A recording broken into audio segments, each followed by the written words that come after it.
Direto de Brasília, com Eliane Cantanhede.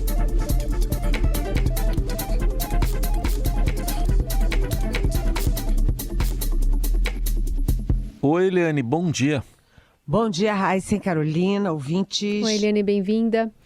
Vamos repercutir, então, tudo que disse ontem, né, o ministro Fernando Haddad em relação a esse tom mais conciliador de Roberto Campos Neto na entrevista ao programa Roda Viva da Vera Magalhães, em que aparentemente levanta uma bandeira branca aí no meio desse tiroteio que a gente estava vendo nos últimos dias. Vamos ouvir Haddad. Da parte da Fazenda, nós obtivemos o reconhecimento ontem, na entrevista do presidente do BC, de que as medidas que estão sendo tomadas estão na direção correta. Isso é muito importante para nós, obter esse reconhecimento. Como os resultados virão, eu posso afirmar que virão, eu tenho certeza que isso vai ajudar a autoridade monetária a concluir que nós estamos, talvez, com uma taxa de juros nesse momento que compromete os objetivos do país. Então vamos alinhar as expectativas para trazer isso para um patamar adequado, para não comprometer o crescimento da economia e a geração de emprego.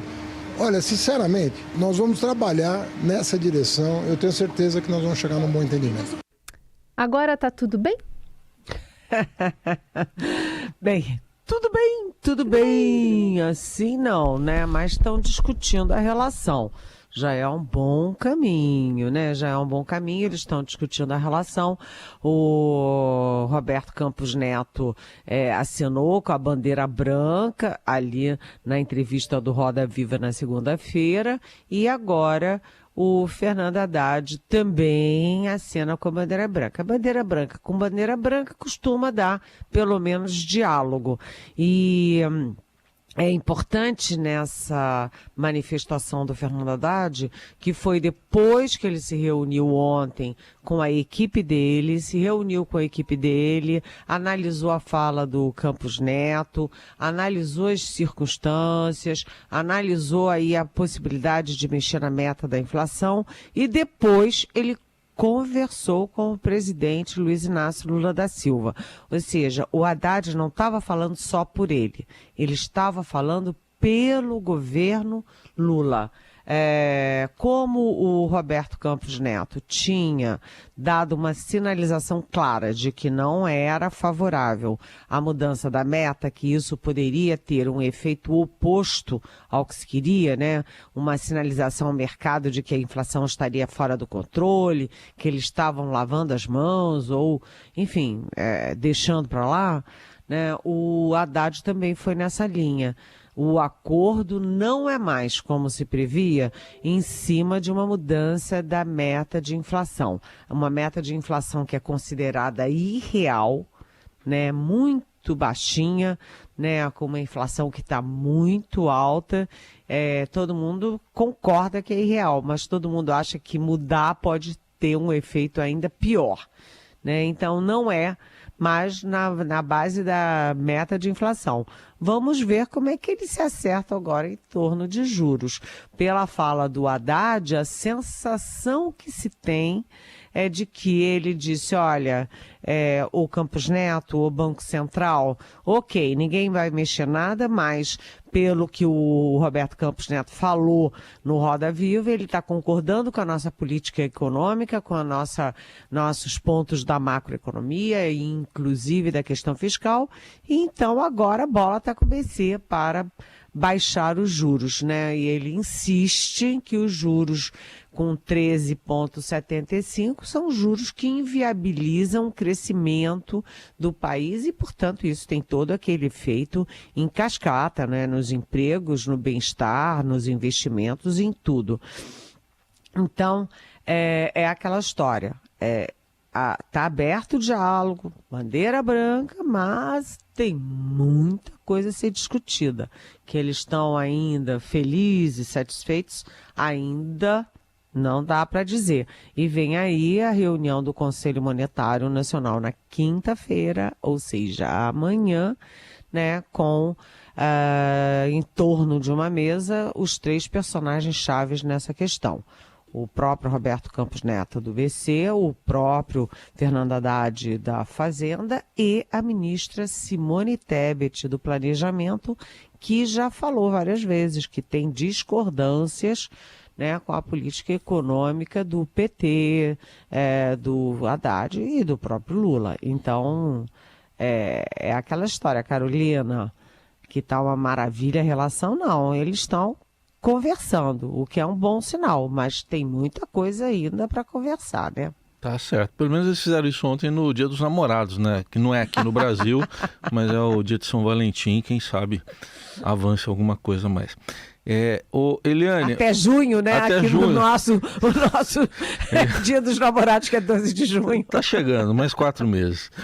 Eliane, queria que você falasse também um pouco, que parece que o governo está tentando desviar-se também, para não ficar só nessa pauta, que que gera muito assunto, gera muita polêmica e pode às vezes ser negativo. O governo está aí, já relançou Minha Casa Minha Vida e agora tem esse pacote, o Desenrola, né, para dívidas. Como é que está sendo adotado esse caminho pelo governo? Pois é, o presidente Lula, ele sempre fala muito dos pobres, né? Muito dos miseráveis, muito dos pobres, está investindo muito fortemente aí na questão dos Yanomamis, dos grandes desvalidos. E aí ele relança o Minha Casa Minha Vida, abaixando bastante o salário, a renda de quem tem direito a entrar no Minha Casa Minha Vida, com subsídios de 85% a 95%. Ele inclui famílias em situação de rua, que perderam emprego, que ficaram momentaneamente fora do mercado de trabalho, fora da renda. Ele inclui esses moradores de rua, portanto, no programa, e ele amplia muito para a base da pirâmide. E agora ele cuida da classe média, né? Ele sobe um pouquinho o patamar, não é só mais miserável e muito pobre, né? Ele amplia o alvo para a classe média. Vem aí o programa Desenrola. Esse programa Desenrola é um pacote para devedores de classe média. Então, pega, por exemplo, quem tem salário, quem tem renda de até 2 salários mínimos, ou seja, R$ 2.600 mensais, né, com dívidas até 5.000 vencidas há pelo menos 180 dias até 31 de dezembro de 2022.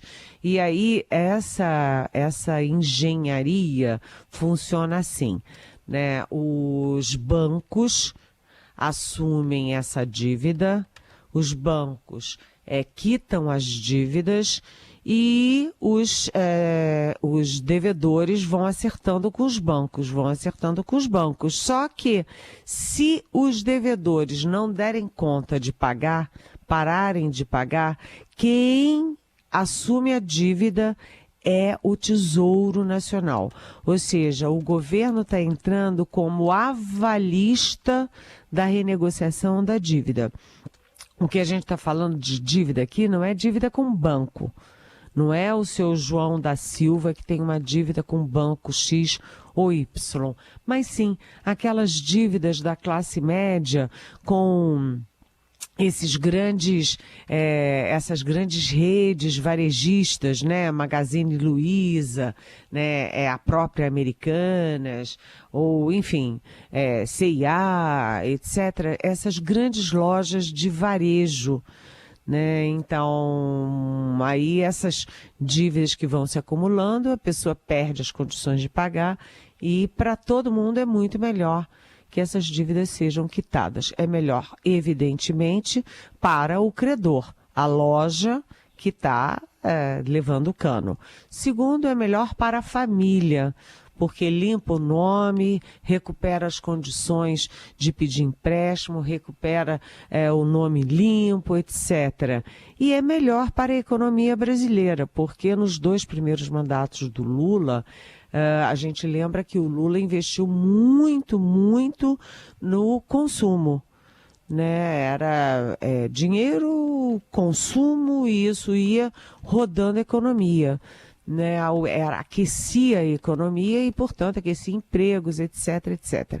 Então, é um programa que vem junto com a mudança no imposto de renda, né, a mudança no imposto de renda que o Lula se comprometeu a fazer, né, e também na mudança no salário mínimo. É um pacote, portanto, para a classe média. É o Lula subindo as escadas, subindo o patamar dos alvos do governo dele, desde os miseráveis até agora a classe média brasileira. Muito bem. Eliane Cantanhede aqui no Jornal Dourado. Agora um pouco mais sobre os planos do clã Bolsonaro para esse ano de 2023.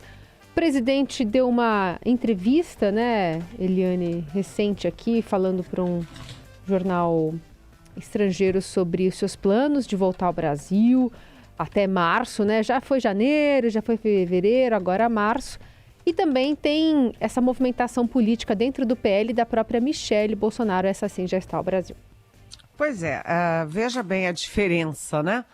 A Michele Bolsonaro voltou para o Brasil com a filha Laura e está 1000 por hora, né? Se meteu ali na eleição da presidência do Senado, né? E perdeu, aliás, porque ela apoiou o candidato derrotado à presidência do Senado, Rogério Marinho, que é do PL, o partido dela e do Bolsonaro, do marido. Perdeu, mas foi lá, participou de jantar, ela está 1000 por hora. E agora ela assume o PL Mulher.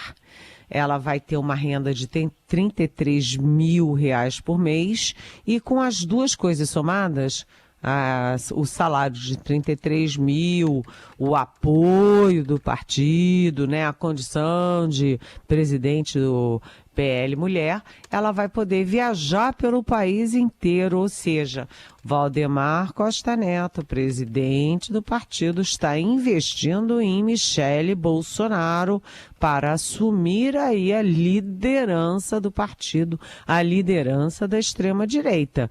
E aí o Bolsonaro deu uma entrevista para o Wall Street Journal, que é um dos principais jornais dos Estados Unidos, logo do mundo, né, dizendo que ele vai voltar para o Brasil em março. Ele está lá desde o dia 30 de dezembro, né? Viajou 2 dias antes da posse do Lula para não passar a faixa, está lá e disse que vai voltar porque não tem ninguém para assumir aqui a liderança da extrema-direita, né? O que ele está dizendo é o seguinte: olha, não tem essa de Michele Bolsonaro liderando a direita, não. Quem é o líder sou eu. Então, o Bolsonaro vem aí, ele vem com o apoio dos filhos contra a Michele, e aí a família pode rachar nessa história. Porque o Bolsonaro diz, olha, não tem outro para liderar a direita, não, sou eu mesmo. Agora, o Bolsonaro nessa entrevista fez um meia-culpa, dizendo que se pudesse rever a posição dele na Covid, ele teria ficado calado, coisa que ninguém acredita, porque o Bolsonaro não fica calado, e ele continuaria falando aquilo tudo que a gente sabe, que está gravado, que tem milhões de provas, principalmente ali na CPI da Covid, que consolidou essas provas todas. Bolsonaro trabalhando contra a máscara, contra o isolamento social, contra a vacina. Até hoje, aliás, né, o pessoal dele aí nas redes sociais fazendo campanha contra a vacina, o que é criminoso, né, porque vacina salva, né, mas o Bolsonaro está num problemaço agora, porque ele diz que é inocente nos ataques de 8 de janeiro, disse que não teve tentativa de golpe nenhum, mas há controvérsias. Primeiro, de que ele participou sim dessas articulações que desembocaram no 8 de janeiro. E segundo, aquilo foi uma tentativa de golpe, sim, clara, óbvia. E ontem, o Tribunal Superior Eleitoral avalizou aquele documento, aquela minuta do golpe, como prova contra o Bolsonaro. Né, o corregedor da Justiça, o ministro Benedito Gonçalves, tinha pedido a inclusão e é a favor da inclusão, portanto, daquela minuta do golpe no processo contra o Bolsonaro, no caso da reunião de embaixadores estrangeiros, para desqualificar, para avacalhar o sistema eleitoral brasileiro e as urnas eletrônicas. E os advogados do Bolsonaro pediram para tirar a minuta do processo e ontem o plenário do Tribunal Superior Eleitoral, do TSE, manteve a minuta como prova. Está lá, né? Avalizou o documento como prova contra o Bolsonaro.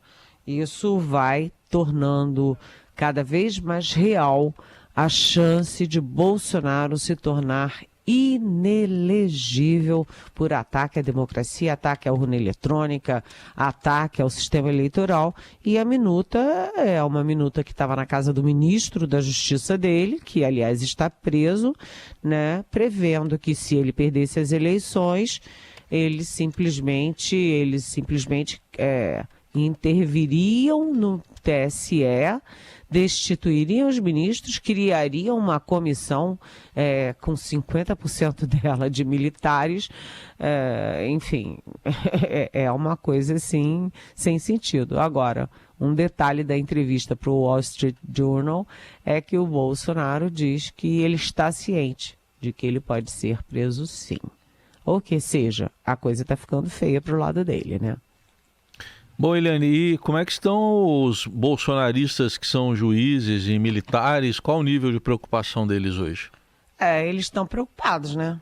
Porque pintaram e bordaram aí na época do Bolsonaro e agora a realidade chegou, né? A terra não é plana, a terra é redonda e cada um tem que assumir as suas responsabilidades, inclusive ou principalmente quem é de carreira de Estado, concursado para a carreira de Estado, com salário garantido, com estabilidade no emprego, ou seja, as listas de promoção do Exército Brasileiro, por exemplo, e das 3 Forças Armadas, os cargos importantes das 3 Forças Armadas não serão de bolsonaristas, que participaram, que atiçaram, que, enfim, entraram naquela onda de atacar os princípios basilares das Forças Armadas, né?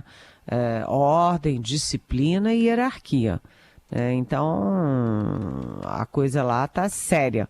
Vamos trabalhar com os melhores e os mais profissionais. Quem quis fazer onda ideológica, quem quis participar de carnaval golpista, agora assuma suas responsabilidades.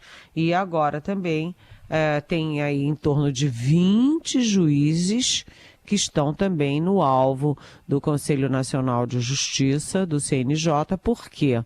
Porque juiz não pode fazer campanha ideológica, política e partidária pelas redes sociais ou por qualquer meio, né? E esses juízes que ameaçavam a democracia, as eleições, ministro do Supremo Tribunal Federal, agora estão cara a cara com a justiça que eles deveriam ter responsabilidade com ela.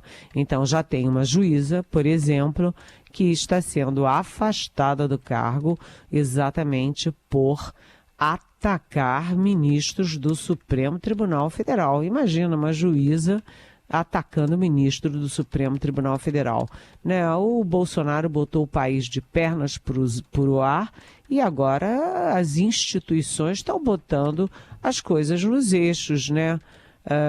E tem que ser assim mesmo, tem que ter ordem, né? Tem que ter democracia com respeito aos instrumentos da democracia.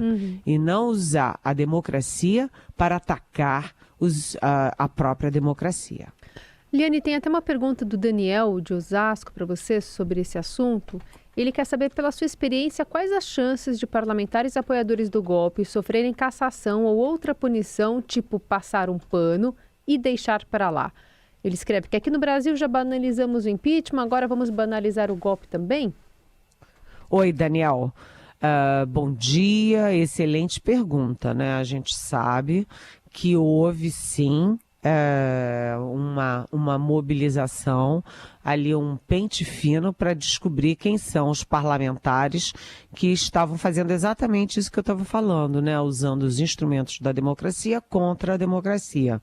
Né? Isso está sendo levado para o Conselho de Ética da Câmara e eu vou além disso, né? Também para os conselhos de ética dos próprios parlamentos estaduais e municipais, as assembleias legislativas e as câmaras de vereadores, porque não foi só deputado e senador, não.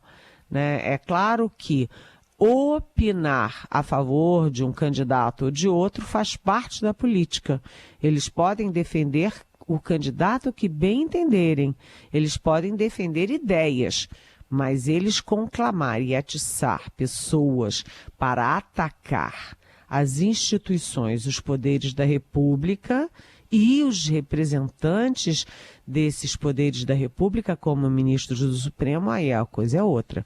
Agora, Daniel, a gente tem que lembrar que o Legislativo é muito corporativo, né? Que a própria aquela Flor de Lis, que tinha milhões de provas de que ela participou, transformou a família numa quadrilha, matou o marido, né? Eles mataram o marido dela, pai deles. Ela demorou quanto tempo? Nem me lembro, mas eu acho que foi mais de um ano até ser condenada, caçada e poder ser finalmente presa. Então, Daniel, pelo óbvio, a coisa deveria andar e deveria andar rápida, mas pelo histórico, a perspectiva é andar devagarzinho e todo mundo torcendo para que, sabe, quando você esquece o que você quer esquecer? Muito bem. Eliane Cantanhede, conosco sempre a partir das 9, respondendo também as perguntas que vocês enviam para cá. Obrigada, Eliane. Até quinta. Até quinta. Beijão. Até quinta. Beijão. Até quinta. Beijão.